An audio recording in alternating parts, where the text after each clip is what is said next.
I start करते हैं अपना next numerical number 2। At 100,000 ohms how much current flows through your body if you touch the terminals of a 12 volt battery. अब उसने हमें ना resistance दे दिया 100K की ना 100,000 ohms। तो मैं रेजिस्टेंस को लिख लेता हूँ, कितने जीरोज हैं हमारे पास, 1 2 3 4 5, यानी कि 10 की पावर 5 ohms। और वोल्टेज है हमारे पास 12 वोल्ट, और कहता है how much current flows through the body. यहाँ पे हमने आई को फाइंड कर लेना है। पहले हम क्वेश्चन को जब तक सॉल्व करते हैं उसके बाद हम दोबारा से क्वेश्चन को देखेंगे।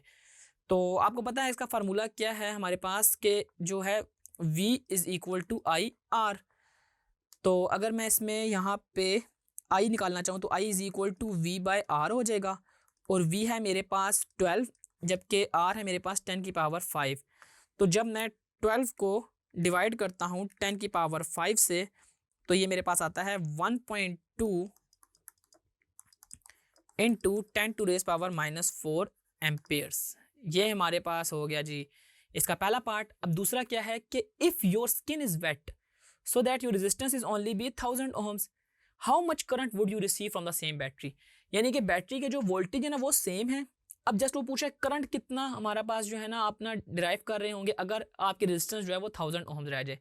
यानी कि मेरे पास जो नेक्स्ट रेजिस्टेंस आई है उसको मैं कह देता हूँ 10 की पावर 3 ohms, 1000 है ना, और वोल्टेज वो कह रहा है सेम है 12 वोल्ट, और कहता है आपने नया करंट फाइंड करना है। तो वो कितना होगा, I is equal to V by R है।